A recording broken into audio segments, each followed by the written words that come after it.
Então, nosso trabalho é sobre o tecido epitelial glandular.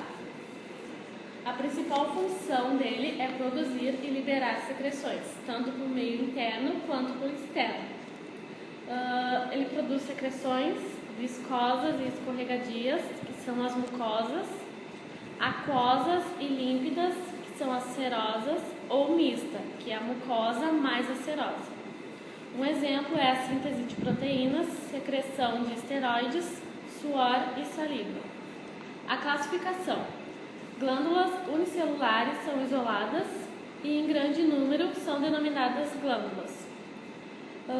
Elas são divididas em duas glândulas, a endócrina e a exócrina. A endócrina é a secreção interna diretamente na corrente sanguínea. Não possuem ductos excretores. São de dois tipos, do tipo cordonal, que organizam-se formando cordões maciços, exemplo, hipófise e paratireoide, e tipo folicular ou vesicular, um exemplo é a tireoide. Na exócrina, a gente tem a secreção externa, que eliminam sua secreção na superfície do corpo. São glândulas sudoríparas, lacrimais e mamárias, ou na superfície de revestimento de órgãos. São as glândulas salivares.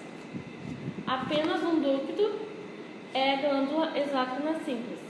Mais de um ducto é a glândula exócrina composta.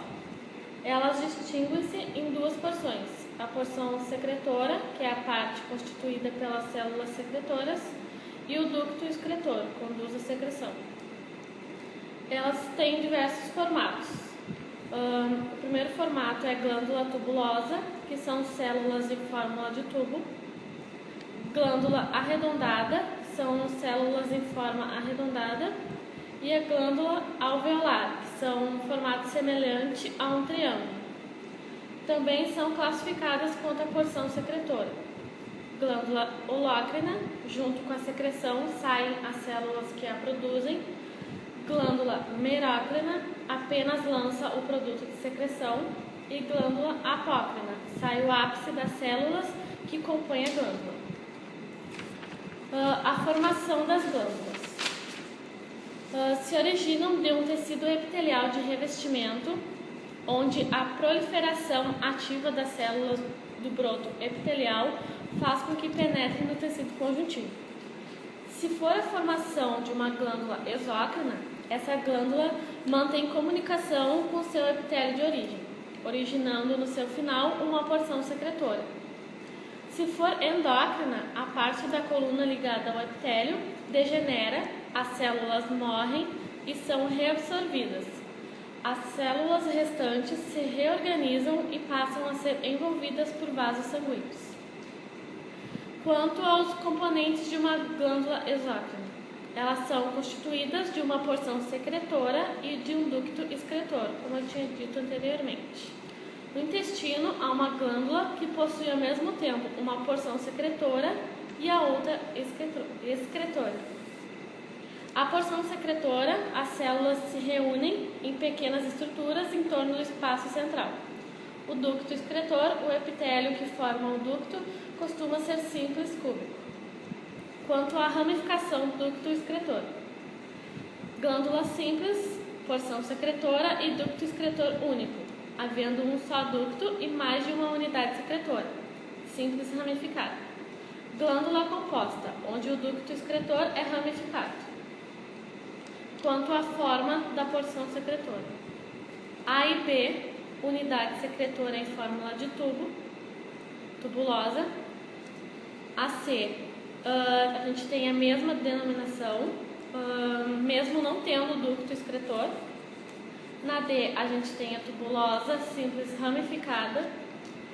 A E, tubulosa composta, onde o ducto é ramificado. A F, a gente tem a tubulosa enovelada. Um exemplo é a sudorípara, tubo seccionado várias vezes. Na G, a sinosa ou alveolar, a unidade secretora esférica ou ovalada. Na H, a sinosa composta, que nós temos o ducto ramificado. E na I, a mista túbulo-acinosa. parênquima e estroma. São glândulas que estão nos lábios, bochechas, língua, parede do esôfago, intestino delgado e no aparelho respiratório, urinário e vários outros locais. Essas glândulas estão inseridas no tecido conjuntivo do órgão e não são entidades anatômicas distintas, isto é, não são separadas do local em que se encontram e geralmente não são dessecáveis. As grandes glândulas exócrinas, que constituem entidades anatômicas distintas, como por exemplo as glândulas salivares e o pâncreas, são dissecáveis e, além disso, têm uma organização característica. É possível reconhecer duas porções distintas. Parênquima é a porção constituída pelas células características de um órgão. Se for uma glândula exócrina, é a porção constituída pelas células secretoras e ductos. Se for a glândula endócrina, são as células secretoras e, portanto, a parte funcional do órgão, que exerce as funções típicas daquele órgão. Estroma é a porção que realiza a sustentação do órgão, constituído por tecido conjuntivo, que existe em volta entre as porções secretoras e ductos. Sua função é dar suporte à glândula, manter unidas suas diferentes partes, conduzir vasos nervosos e ductos excretores e, eventualmente, recobrir a glândula como um todo, formando uma cápsula. Temos um corte de parótida, tem duas porções bem distintas. Uma porção no canto inferior esquerdo, semelhante a outra no canto superior direito, ambas ligadas por uma faixa oblíqua que forma uma parte entre as duas. Essas porções coradas em cor de rosa constituem um estroma da glândula, composto por um tecido conjuntivo. Duas porções de coloração mais intensa, mais basófila que a anterior, uma no canto inferior direito e outra ocupando a maior parte da figura. Essas porções são constituídas pela porção da glândula encarregada de secreção e parênquima. O parênquima está dividido em porções separadas entre si. Cada lobo maior da glândula constitui um lobo. Cada lobo é separado dos lobos vizinhos por uma camada mais espessa de estroma.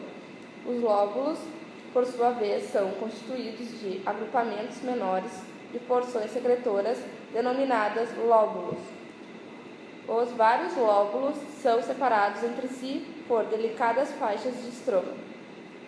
O sistema de ductos das glândulas.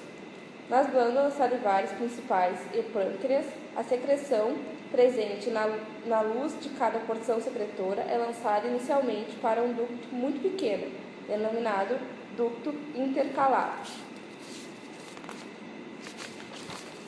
o qual não pode ser visto na imagem. Vários ductos intercalares de lóbulo se reúnem para formar ductos intralobulares. Como seu nome indica, situam-se no interior do lóbulo. Os vários ductos intralobulares de cada lóbulo se reúnem para formar ductos interlobulares, que são mais calibrosos e, como o nome indica, estão situados fora do lóbulo, entre os mesmos e envolvidos por uma quantidade maior de estroma.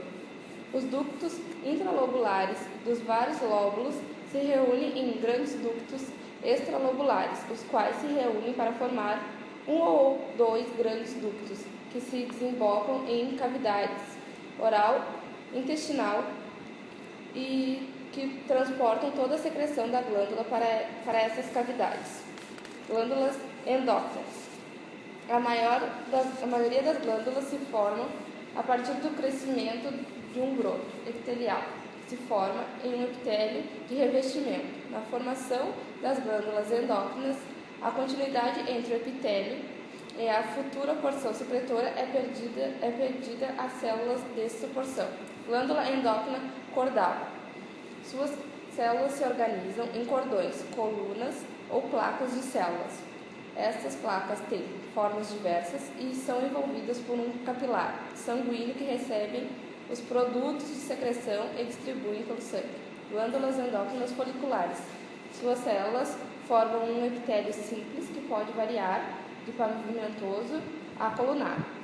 O epitélio se organiza em pequenas esferas chamadas folículos. A única grande glândula endócrina folicular do corpo é a tireoide. A glândula endócrina cordonal, a maioria das glândulas endócrinas é desse tipo. Ilhotas de Langerhans, por exemplo.